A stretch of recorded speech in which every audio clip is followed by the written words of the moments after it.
Ժողովուրդ ջան, բարի լույս, հուսով եմ բոլորդ լավ եք, կարդացի ձեր մեկնաբանությունները Աշոտի ծնունդի առթիվ, այնքան զգացված եմ ժողովուրդ ջան, այդ ինձ սիրուն բարեմաղթանքներ էիք գրել,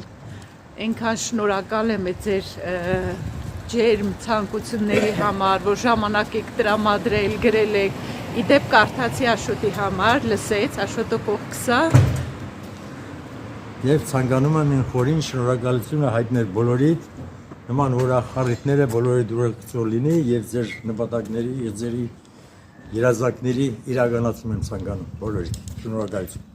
Ապրեք ժողովուրդ ջան, շատ շնորհակալ ենք, որ այդքան լավն եք ու որ կաք։ Ահագիսարի եղանակը, բայց պարզ արև դուրս ենք եկել, մենք էլ մարզվելու ենք գնում։ Լավա ջուրս այսօր չեմ մոռացել, այս ծանր շիշը հետս էլ չեմ տանում գործի գնալուց վերցնում էի, հիշում եք, մեր խանութից որ գնեցի։ Հիմա էլ գործի չեմ տանում հետս, որովհետև ծանր է լինում, ջուրն էլ լսվում, ինքը տեղի ծանր է, ջուրն էլ լսվում ավելի է ծանրանում, մարզվելուց եմ մենակ վերցնում։ Մի քիչ քամի կա, այս ստվերոտ տեղերում ցուրտ է, բայց երևի այսօր այդպես 14-15 աստիճան կլինի կեսօրին, բայց պարզ եղանակ է, այսինքն վաղվանից բարձրանալու է ավելի։ Մի անգամից երեկվա վիդեոյի տակ մի երկու հարց տեսա, դրանց հիմա ուզում եմ պատասխանեմ, հարցրել էիք քարտով, բանով, կանխիկ առևտուր չենք անում, մեր մոտ մենակ քարտով է, չէ, ինչով ուզում են, այդպես էլ կարան անեն, ուղղակի կանխիկ փող մեծամասն մարդիկ չեն պահում, մոտերը դրա համար են քարտով վճարում, թե չէ կարան կանխիկ էլ վճարեն, դրա համար զուտ, թե չէ երկուսն էլ խանութներում ընդունելի է։ Համ էլ անվտանգության առումով էլ է հարմար, որ կանխիկ չենք պահում մոտերս, ընդհանրապես շատերը, տեսեք ես խանութում կասայում էլ կանգնում եմ, մարդիկ գալիս են հիմնականում քարտով են վճարում, որովհետև եթե ասենք մարդ են դրամապանակը կորցնեն, քարտը միանգամից կարան բլոկ անեն էլի, որ ոչ մեկ չօգտվի, բայց եթե կանխիկ գումար են կորցնում, արդեն չեն կարա, կորավ, էլ չեն կարա ետ բերել։ Իդեպ մեր խանութի մեջ էլ մի անգամ մի տղա այսպես կապով գումար էր կորցրել, փողոցն անցնեմ շարունակեմ, այդպես սիրուն այգին ցույց տամ, նոր շարունակեմ։ Հանգիստ, խաղաղ, չհաշված փողոցի աղմուկը։ Իմ ջենտլմենը շիշս վերցրեց, որ ասեցի ծանր է, վերցրեց։ Կոշիկների բաժնում ընկերուս հետ աշխատում էինք, այսինքն աշխատել մարդիկ փորձել էին կոշիկներն ու թափել էին գետնին, փորձում ու թողնում են գետնի վրա։ Լիքը, այսպես կոշիկների կեսը գետնի վրա էր, գնացինք, որ հավաքենք, կախենք։ Մեկ էլ ընկերուս ասեց, վայ, էս ինչ փող է։ Այսպես կապով 50 եվրոյանոցներ։ Վերցրինք, այսինքն պատկերացրեք, որ եթե բան լինի, չէ մի քիչ, արդի կարող է վերցնեն, եթե մենք չլինեինք, ասենք հաճախորդը տեսներ, վերցնելու էին գրպաններ դնեին։ Ես վերցրի, ինքը ասում է, ինչ անենք, ասի, ինչ պետք է անենք, պետք է տանենք տանք մենեջերին։ Վերցրի ձեռքից, տարա մենեջերին ասում եմ, նայ փող ենք գտել, հենց այդ պահին, ուրեմն, տվեցինք մենեջերին, նոր ետ էինք դարձել բաժին, մեկ էլ մի հատ տղա այսպես շատ բան եղած հուզված եկավ, ասում է փողոց կորցրել եմ, կարող է գտել եք։ Ասեցի հա գտել ենք, հենց նոր տվել եմ մենեջերին։ Տարա որ ցույց տա մենեջերին, գնաց այսպես խառնված, իրար խառնված փողը վերցնելու, շնորհակալությունը չհայտնեց, մի հատ չասեց շնորհակալություն։ Ինչ արած, երևի թե որ մեծ գումար էր, 400 եվրո էլի այդպես։ Դե մեծ գումար է, բա ինչ է 400 եվրոն։ Այսպես կարող եմ մեկու մեջ հիշեմ հարցերին էլ ձեր պատասխանեմ, բայց ասեմ, որ առանձին քաղաքացիության մասին վիդեո կպատրաստեմ։ Մի քանի ջահելներ մարզվում են, բայց մեր սարքերով չէ։ Իրանք մարզվում են մենակ էս որ ձգվում են, կախվում են տուրնիկներով։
C'est des colis partout et tout.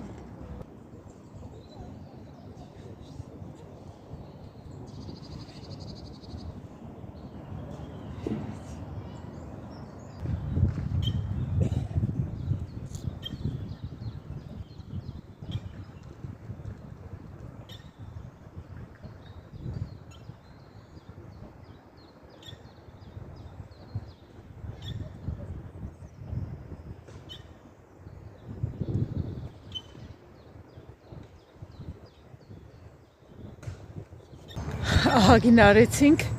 հենց քամյալինում մրսում եմ, հենց քամին կանգնում է, շոքում եմ։ Ջահել տղաներ էլ կան, մարզվում են, երևի ինչ-որ խոտ բան են ծխում, սիգարետը վառեցին, խոտը տարածվեց։ Մթնոլորտը շատ լավն է, այստեղ էս այգին, ծառերը, կանաչը, թռչունների դայլայլը, այնքան հաճելի է։ Մարզվեցինք, վերջացրինք ժողովուրդ ջան։ Մեկ ցուրտ է, մեկ տաք, մարդ չգիտի։ Ժակետը հանում եմ ցուրտ է, հագնում եմ շոկը։ Այսինքն որ քամի չլինի, տաք է։ Էլի զբոսնողներ կան, հատուկենտ, մի քիչ էլ այնտեղ երեխաներ կային մարզվող։ Մենք որ եկանք մի հատ գլխաշորով մուսուլման կիներ, այսպես երկար պլաշը հակը գլխաշորը կապած մարզվում էր։ Հայավարի բարևեցինք, էլ պատասխանեց ժպտաց, մի քիչ մարզվեց գնաց։ Անցնելուց մարդիկ լավ է, էլի որ դրածամարտիկ անտարբեր չեն ասնում, ոնց էլ չլինի մի քիչ մարզվում են։ Հարցրել եք ինչի մեքենայով չեմ գնում աշխատանքի, որ այդքան հեռու է։ Որովհետև մեքենայով գնալուց այնտեղ պարկինգի խնդիր է լինում, անվճար պարկինգ չկա։ Պարկինգն էլ չեմ այդպես գործատուն չի վճարում, որ գնամ կանգնեմ, իրիկունել հետո էլ գործից հետո հանգիստ նստեմ գամ։ Մեքենայով մի ժամ է տևում, տրանսպորտով մի ժամ ու կես։ Իսկ մեքենայի բանն է նա, որ կանգնելու տեղ չկա անվճար։ Մեքենայով իհարկե լավ է մի կողմից, որ ասենք տնից կարելի է նստել, գնալ, այնտեղ էլ գործը վերջացնելուց նստելու գալ, բայց եթե հաշվի առնենք, թե ինչքան շատ խցանումներ են լինում, երբեք չես իմանա, որ ժամին կհասնես տեղ, այդ մեկ, ասենք կարող է նախատեսեմ, ենթադրենք մեքենայով գնամ, թե ժամ ու կես, երբ դուրս կամ չգիտեմ, էլի։ Շատերը մեքենայով չեն գնում, կան մարդիկ, որ մեքենայով գնում են, բայց էլի հեռու, ասենք քաղաքից համարյա ծայրամասերում միտեղ կանգնում են, էլի ուրիշ տրանսպորտով են գնում գործի։ Բայց այդպես էլ ինձ հարմար չի, որովհետև ժամանակի կորուստ է։ Ասենք չգիտես էլի, երբ դուրս գաս, քանի ժամ առաջ գնաս, ինչքան կմնաս խցանման մեջ, կլինի խցանում չի լինի, կանխատեսելը դժվար է, էլի։ Դրա համար շատերը հենց բանով հասարակական տրանսպորտով են գնում, որ ստրեսի չեն ենթարկվում։ Իհարկե ստրեսի, ես էլ տրանսպորտի ստրեսը դե կա, բնականաբար չգիտենք կգա, չի գա, այնպես չի որ այդտեղ խնդիրներ չկան, բայց ամեն դեպքում դու չես ղեկի մոտ, դրա համար մեքենայով չեմ գնում։ Պարկինգն էլ մի ժամ կանգնելը Գենտում 2-3 եվրո է, պատկերացրեք, ասենք մի քանի ժամ կանգնելը արդեն մեծ գումար է կազմում օրական։ Գործատուն վճարում է ճանապարհածախս կամ բենզինի փողը կամ էլ տրանսպորտի, ասենք տոմսի գումարը, հասարակական տրանսպորտի գումարը, երկուսը չի վճարում միաժամանակ ամեն։ Այնպես որ ինձ արդեն աբոնոմենտի գումար են վճարել, որը տարեկան 350 եվրո կամ մի քիչ ավել, այդպես հստակ չգիտեմ, որովհետև իրանք են վճարում ու նորից բենզինի գումարը չի վճարի։ Ժողովուրդ, այստեղ էս ինչ հրաշք է, լսեք հլը։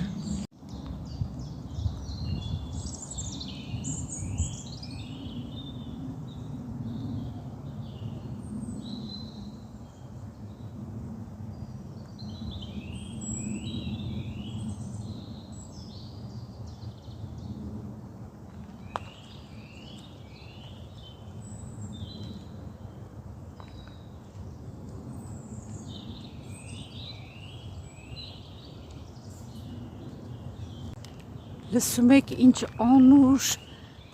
թռչունների ծլվլոցը, այս ինչ հանգստություն է ժողովուրդ, այս իրոք հանգստություն է։ Ժողովուրդ ջան, էլի եմ ասում, որ նեղված եք լինում, որ տխուր եք լինում, դուրս եկեք գնացեք, չգիտեմ, սարեր, ձորեր, քարեր, բնության մեջ, որտեղ որ հնարավորություն կա,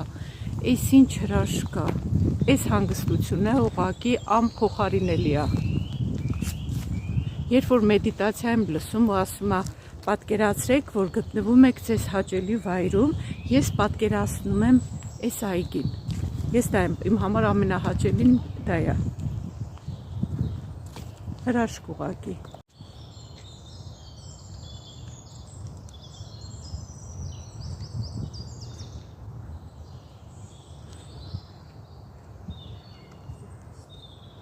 Մոտ 40 րոպե մարզվելուց հետո ուզում ենք քայլենք, որ գոնե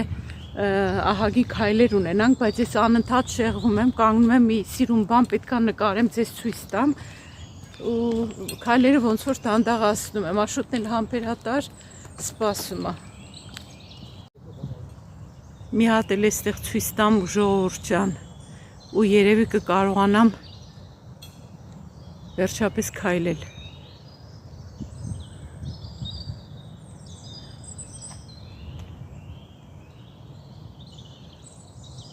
Երեք տեսանյութ մեջ ասեցի, որ Աշոտը 66 տարեկան է դառնում, երևի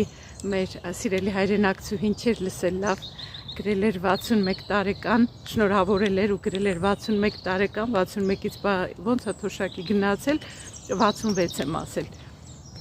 66 տարեկան է դառնում, ոչ թե 61։ Արև ընկնում է դեմքից չեմ կարողանում նայել ուղիղ կամերային, բայց հաճելի է։ Հարցրել եք ինչքան արձակուրդ է ինձ հասնում, ես կեստրույքով աշխատող եմ, ինձ տարեկան հասնում է 80 ժամ, որ կազմում է մոտ 16 օր, բայց այնպես է մեր խանութում կոնկրետ, եթե 5 տարի լիարժեք աշխատում են, դրանց հետո 2 տարի լրացուցիչ արձակուրդ է հասնում, հիմա իմ 5 տարին ավելի լրացել է, այնպես որ ես 2 օր էլ պետք է ստանամ, այսինքն 18 օր պետք է լինի։ Ընդ որում արդեն մի մասը հարցրել եմ ամռան ամիսներին, ամեն ամիս մի շաբաթով այդպես հարցրել եմ, այսինքն 4 օրով հարցրել եմ, կազմել է ոնց որ ամսական մի շաբաթ, հունիս, հուլիս, օգոստոսին արձակուրդ ունեմ, դեռ չենք պլանավորել, բայց միտեղ կգնանք հանգստանալու, մի քանի օր էլ թողել եմ այսպես սապասում, էլի որ երբ որ պետք լինի, ունենամ հարցնեմ։ Մարդիկ կան այս արձակուրդները հենց միանգամից հարցնում են ամառը իրար հետևից, բայց այդպես մի քիչ դժվար է, արձակուրդ երբ որ հարցնում ենք, խանութը նայում է իր հարմարությանը, եթե պիկ ամիսներ է լինում, պիկ շրջան է լինում, կարա եւ չտա։ Այսինքն երբ որ արձակուրդ ենք հարցնում, այդ մեր բանի վրա նշած է, այդ թղթի վրա մոխրագույնով նշվում է, որ ամիսները չեն կարա հարցնենք։ Օրինակ դեկտեմբերի 10-ից հետո այդպես արձակուրդ չեն կարա հարցնենք, որովհետև շատ պիկ շրջան է խանութում, ամռան են մի 2 ամիսն էլ հուլիս, օգոստոս դժվար է։ Հատուկ են օրեր, որ հարցնում ենք, այդպես հաստատում են, բայց այդպես որ օրինակ 3 շաբաթ իրար հետևից արձակուրդ հարցնենք, կարող է մերժեն, կարող է տան, նայում են իրանց հարմարությանը, այնպես չլինի, որ շատ մարդու միանգամից արձակուրդ տան, խանութում աշխատող չլինի։ Ամեն դեպքում իմը հաստատվեց, ուրախ եմ, մի բան կպլանավորենք։ Հայաստանում կարծեմ արձակուրդը հարցնում էինք, հետո մի քանի օրվա ընթացքում արձակուրդայինը նստում էր հաշվի վրա, մեր մոտ այստեղ այդպես չի։ Այստեղ բոլորը իրանց արձակուրդայինը ստանում են մայիս ամսին։ Աշխատավարձի կարծեմ 80%-ն կա մի քիչ ավելին։ Անկախ նրանից, թե ով երբ է վերցնում արձակուրդը, հունվարին, թե նոյեմբերին, արձակուրդայինը ստանում են մայիսին։ Մայիսը բոլորի համար արձակուրդային ստանալու ամիս է, այնպես որ բոլորը անհամբեր սպասում են։ Կա նաև 13-րդ աշխատավարձ, չգիտեմ, բոլոր տեղերում ինձ թվում է չկա, բայց կոնկրետ մեր խանութում ունենք 13-րդ աշխատավարձ, որ աշխատավարձից մի փոքր պակաս է ու նաև տարեկան էս վերջի տարիներին Ֆլանդրիայի կառավարությունը աշխատողներին վճարում է job bonus, այսինքն դրույքով աշխատողները կարծեմ 600 եվրո, կես դրույքով աշխատողները, օրինակ ես կես դրույքով եմ, ստանում եմ 400 եվրո job bonus։ Այսպես խթանում է կառավարությունը, որ մարդիկ աշխատեն, չաշխատողները աշխատեն։ Իդեպ օրենք են ընդունել, որ այստեղ Բելգիայում 46,000, այստեղ մեր հողում Ֆլանդրիայում 26,000, այդպես մի քիչ ավել պակաս Վալոնիայում ու մի այդքան էլ Բրյուսելում ընդհանուր կազմում է 100,000 մարդ, որ նպաստները կտրելու են։ Այդպես են անում, որ գնան աշխատեն։ Իհարկե այդ նպաստ ստացողների մեջ կան մարդիկ, որ ենթադրենք գործից դուրս են եկել, գնացել են ինչ-որ նոր բան սովորեն ու ենթադրենք պետք է 2-3 տարի սովորեն, այդ ընթացքում նպաստ են ստանում։ Կան մարդիկ, որ ընդհանրապես աշխատել չեն ուզում ու նպաստ են ստանում, երևի հենց հատկապես դրանց է վերաբերում, էլի, որ նստած հենց այնպես չեն ուզում։ Իրոք շատ կան այդպիսի մարդիկ, որ չեն ուզում աշխատեն ու նպաստ են ստանում։ Երևի դա ուղղված է հենց այդ մարդկանց, բայց մարդկանց դժգոհությունն է այդ առաջացրել, որ այդպիսի օրենք են ընդունել նպաստները կտրելու։ Մի կողմից էլ լավ է, եթե մարդը աշխատանքի ունակ է, ուրեմն պետք է աշխատի, որովհետև այդպես նայեք, աշխատողներս վճարում ենք այն մարդկանց համար, ովքեր հավես չունեն աշխատելու, նստած ուղղակի փող են ստանում։ Մի հատ դրախտավայրի ենք հասել, ժողովուրդ ջան, մի հատ էս կադրն էլ ցույց տամ ու ժողովուրդ, տեսեք, էս ինչ հրաշք տեղ է, էս ծառն ինչ է, ոնց որ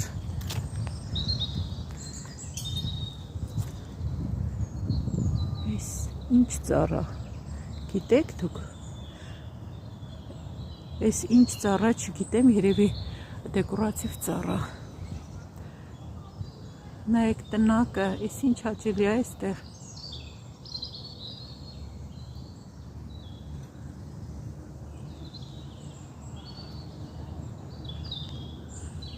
այս նպաստները կտրելով մարդկանց ոնց որ ստիպում են, որ գնան աշխատեն,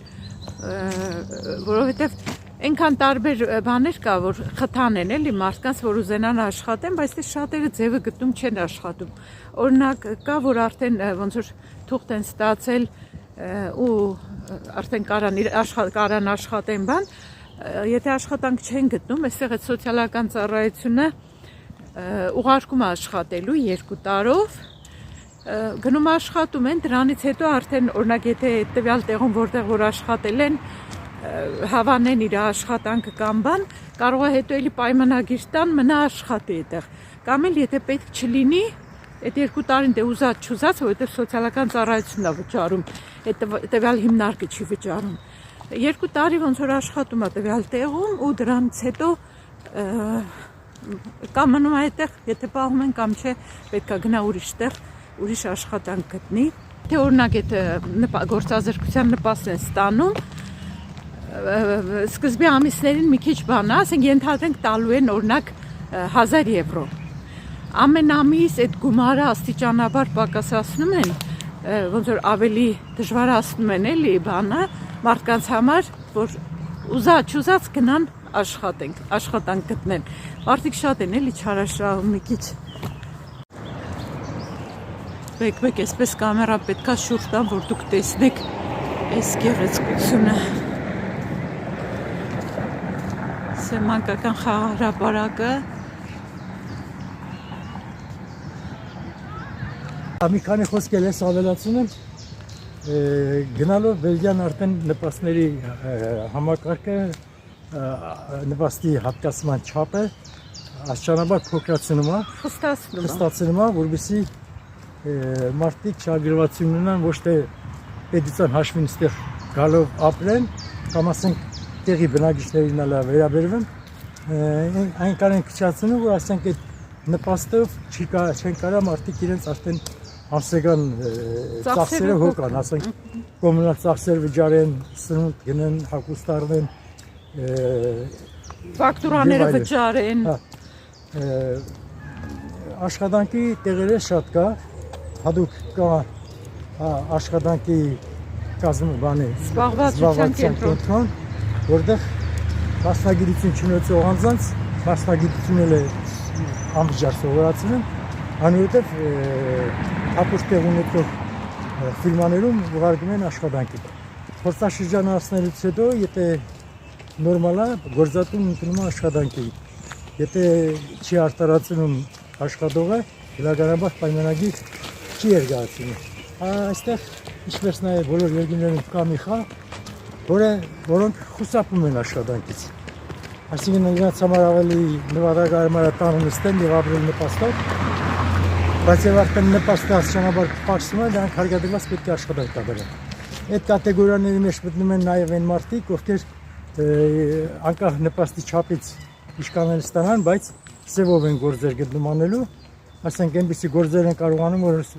սևով գործեր կատարել, որ իրենց բռնվելու հանգամանքը շատ հավանականություն ցածր է, էլի։ Ցածր է։ Բայց ամենուրեք հիմա այդ ստացումները գնում են եւ սևով աշխատողների բացահայտումն այնքան բարձր տուգանքի տակ են դրել, որ ոչ գործատուր կցանկանա սևով աշխատող տալ, ոչ էլ ասենք աշխատողը կցանկանա սևով գնալ աշխատել։ Կոնկրետ տարածքը, որտեղ մենք բնակվում ենք, օրինական աշխատելու մեր հնարավորություններ կա, բայց մարդիկ չեն ցանկանում աշխատել։ Լավ է, տունը նստել ստանալ շատ լավ է, էլի։ Դա վերաբերում է բոլորին, եւ տեղի բնակիչներին, ազգությամբ Համբելգացիները համ էլ դրսից եկածները։ Նորից հիշացնեմ, մի անգամ պատմել եմ իմ ընկերուհու հորաքույրը ու իր ամուսինը թոշակ էին ստանում, թոշակից ավելել նպաստ, որովհետև թոշակը ցածր էր, նպաստով մի քիչ կոմպենսացնում էին։ Այս կինը սևով աշխատանք էր գտել, ռեստորանում աշխատել էր, բռնել էին։ Ուրեմն իրանք քանի որ մի քանի տարի այդ նպաստը ստացել էին, ուրեմն հետ էին հաշվարկել այդ ամբողջ ընթացքի համար 50,000 եվրո տուգանք։ Պետք է իրանք համ այդ տված փողը, համ էլ տուգանք։ Այդքան էլ տուգանք։ Ընդհանուր տուգանք 50,000 եվրո, այդ ամեն ինչը միասին կազմել էր, իրանք էլ տարիքով մարդ են 60 թոշակից հետո պատկերացրեք։ Այդ 50,000 եվրոն իրանք պետք է հետ վճարեն պետությանը։ Հիմա կասեք, այդ երբ հասցնեն։ Լավ էլ կհասցնեն, որովհետև նախ այստեղ լավ երկար ապրում են, հետո էլ այնպես ամսական ամբողջ մի անգամից չէ, բնականաբար չեն կարող հետ տան, ամսական վճարումներով հետ են տալիս այդ գումարը, փախնելու տեղ էլ չունեն, պետքա տան։ Իսկ գործատուին ավելի շատ են տուգանում։ Եթե աշխատողին բռնեցին օրինակի համար, չգիտեմ ինչքան 20,000 տուգանեցին կամ 10,000 կամ 5,000, գործատուին շատ ավելի բարձր տուգանք է հասնում։ Դրա համար վախենում են, որ սևով վերցնեն աշխատանքի։ Նախկինում մի քիչ ավելի հեշտ կար այդ բանը, բայց հիմա սևով իրոք շատ դժվար է աշխատանքի հասնելը։ Եթե կան մարդիկ, որ աշխատում են սևով, ուրեմն վաղուց են այդ գործին մտել, նոր չեն էլի գտել։ Կա նաև մի հանգամանք, որ չեն ցանկանում, ասենք, աշխատել այլ ֆիրմաներում պայմանագրով, անա ձեռներեցի անվան տակ գրասում են անա ձեռներես եւ անհատականապես են իրանք աշխատանքանում, կան այդպիսի լավ մասնագետներ, որոնք մենակ են ցանկանում աշխատել եւ դա ավելի շատ, ասենք, դրսից եկածների մոտ դա կատարում։ Այստեղ կա նաև մի բացասական հանգամանք, ճիշտ է նրանք որոշակի գումար պետական բյուջե հարմուզում են ասեկան, սակայն թոշակի հասնելուց պետությունը նրանց չի թոշակավորում։ Թոշակի իրանք թոշակի տարիքից հասնելով, երբ դատարեցնում ես գործունեությունը, պետությունը իրանց չի պարտավորվում թոշակ վճարել։ Դե այդ դեպքում էլ այդ մարդիկ իրանց թոշակի համար որ վճարումներ են անում, այլ ֆոնդեր հա, ուրիշ ֆոնդերից այդ մասնավոր ֆոնդեր, այսինքն եթե մարդիկ լավ եկամուտ ունեն, կարան իրանց թոշակի համար գումարներ խնայեն, եթե ամբողջ պատկերացրեք, ամբողջ կյանքի ընթացքում ամսական թեկուզ 100 եվրո թոշակի համար ետ գցեն, խնայեն հսկայական գումար է կազմում։ Բայց դե լավ եկամուտ ունեցող շատ կխնայի 100 եվրո չէ։ Բայց վերջերում էլ արդեն աշխարհում տեղ ունեցած այս փոփոխություններից ֆոնին պետությունը արդեն այդ անհատ ձեռներեսի աշխատանքներն էլ սկսում հսկողության տակ պահել, թե նրանք ամսական ինչքան եկամուտ են ստանում եւ այդ ելնելով այդ եկամուտից նոր հարգեր են սահմանում, որովհետեւ իրանք պետության վճարող հարգերի քանակը չթաքցնեն պետությունից էլ հարգեր վճարել պետության բյուջե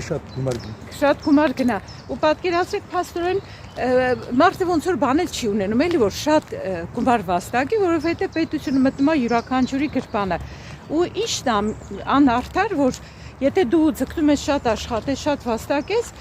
պետք է այդ ինչ որ պետությունը ավել է համարում վերցնի տա այն մարդկանց ովքեր որ չեն ուզում աշխատել ուրիշ բան եթե տալիս է թոշակառուին բայց տարվա վերջի հաշվարկինն է դասավորի։ Ես ասել եմ բելասիմների մասին, ես ասել եմ այս մեր հարկային բանի մասին, չէ՞ ժողովուրդ ջան, եթե հիշում եք, այսինքն աշխատում ենք ամսական բրուտո կեղտոտ աշխատավարձից դե բնականաբար այդ պահումները արդեն անում են, մաքուրը ստանում ենք, պլյուս տարվա վերջում նորից հարկային այդ նախարարությունը բոլորին անխտիր նորից եկամուտները նորից ստուգում է, տեսնի ով ինչ եկամուտ է ունեցել ու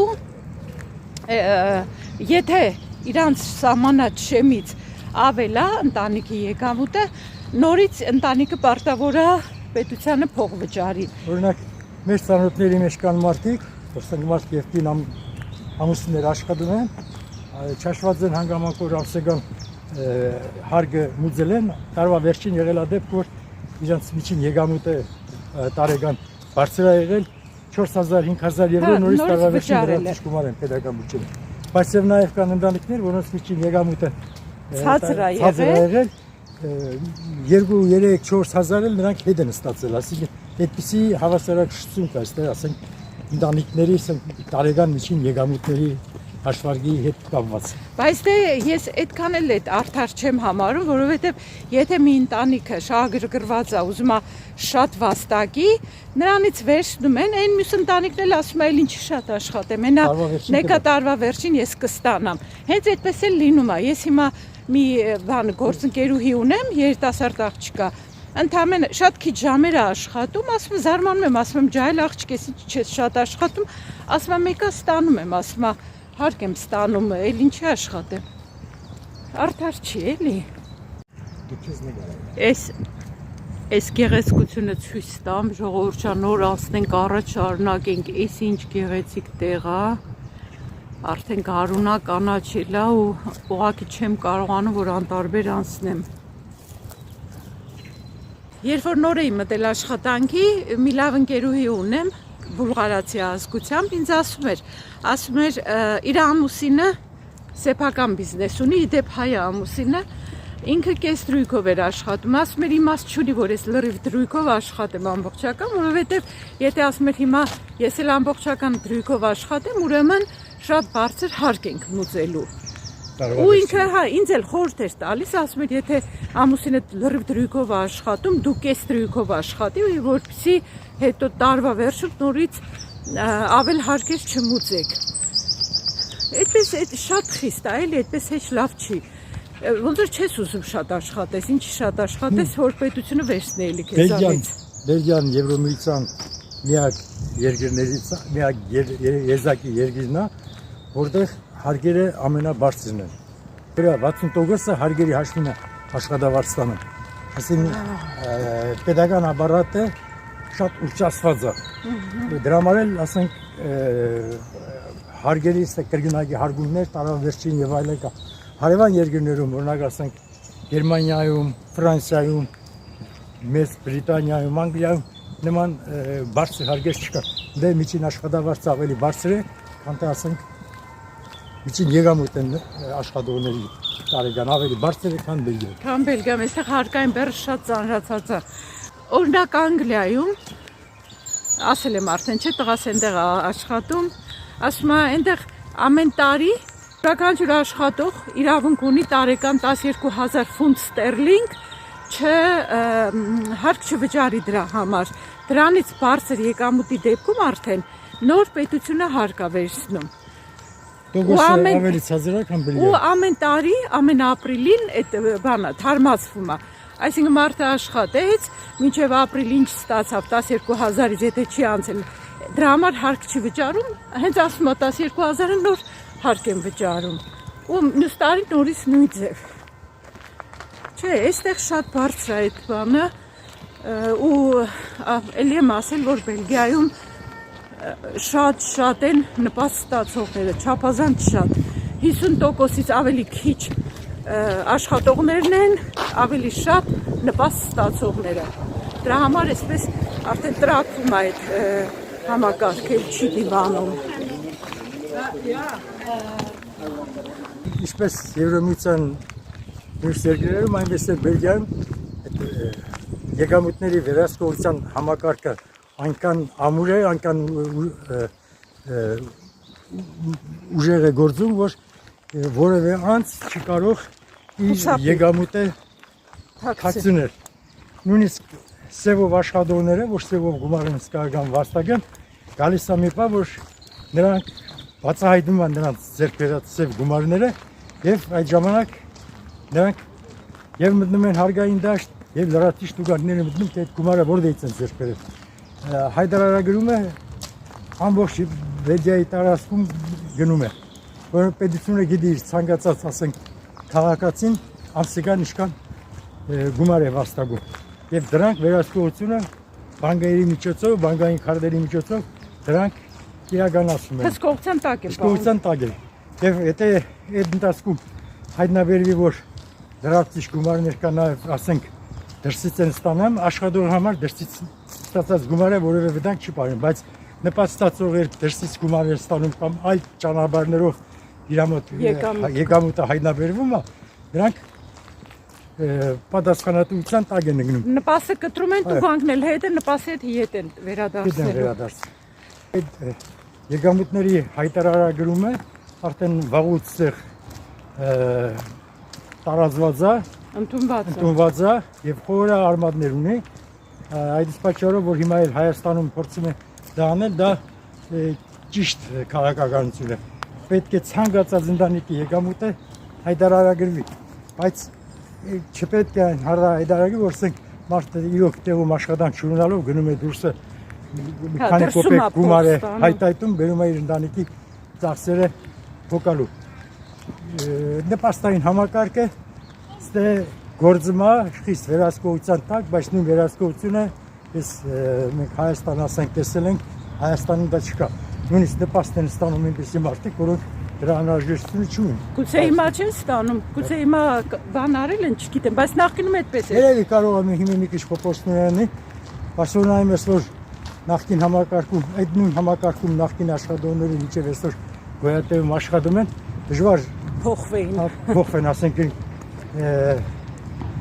մի 10-20 տարի առաջ անտատ կաշառքով ապրած մարդը կամ լևի եկամուտով այսօր աշխատելով դա չի հրաժարվի դրանից։ Անպայման մի հետ կգտնի, որպեսզի կարողանա սև գումարներ վաստակի։ Զանգ եկավ, ընդհատեցինք ժողովուրդը, շարունակենք։ Հիմա մի բան էլ ավելացնեմ, Եվրոմիությունում նախագիծ է մշակվում, որպեսզի ամբողջ Եվրոմիության տարածքում ամբողջ, ասենք, առևտուրը, ֆինանսական բոլոր գործառույթները իրականացվի ոչ կանխիկ ձևով, այսինքն քարտային համակարգի միջոցով։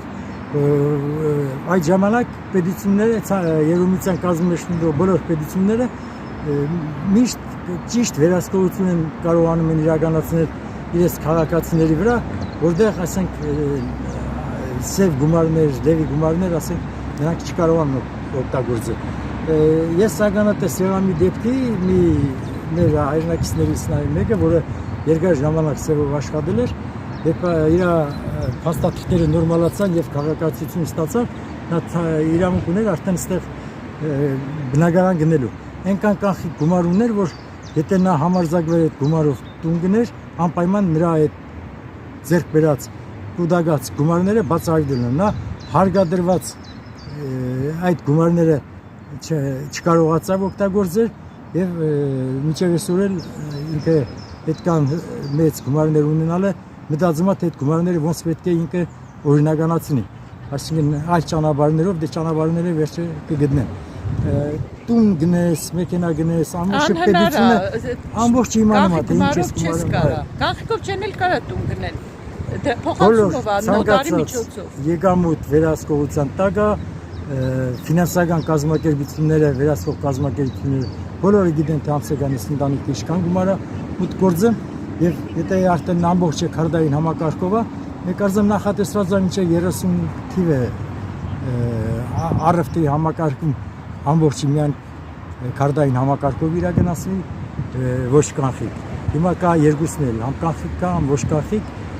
արդեն աստիճանաբար ասում են դրան։ Այդ պարագան արդեն այդ պարագայում պետությունը ճիշտ վերահսկողություն է կատարում եւ պետության բյուջեն մտնող գումարները իմ կարծիքով արդեն կավելանա որոշակի չափով, որ հասնեն անկանխիկ հաշվարկների։ Ժողովուրդ ջան, կարճ ասած, պետությունը նորից մտնելու է բոլորիս գրպանը։ Անպայման է։ Հա, ու գոնե դրանով աշխատավարձերը բարձրացնեն։ Իդեպ մեր աշխատավարձերը հունվարից մի փոքր բարձրացրել են, մի 10-15 եվրո ավելացել է։ Թոշակներն էլ մի փոքր ավելացրել են, մի այդքան էլ թոշակներն են ավելացել այստեղ։ 40 րոպե մարզվեցինք, համարյա 5500 քայլ էլ արեցինք, վիտամին D էլ արտադրեցինք ու արդյունավետ օր ունեցանք։ Այնպես որ խորհուրդ կտամ դուք էլ դուրս գաք, գոնե կես ժամ քայլեք, մի քիչ արագ քայլերով կես ժամ քայլեք ու ձեր առողջության համար ինչ-որ բան անեք։ Ջանա այսպես տարբեր թեմաներով այսօր ստացվեց մեր վլոգը, մարզանքով սկսվեց ու այսպես անցավ արդեն ուրիշ թեմաների։ Երևի այսքանով վերջացնեմ այսօրվա վլոգը։ Ձեզ շատ սիրուն օր մաղթեմ, հաջողություն, առողջություն, լավ մնացեք։ Կհանդիպենք հաջորդ վլոգում, հարցեր կունենաք գրեք։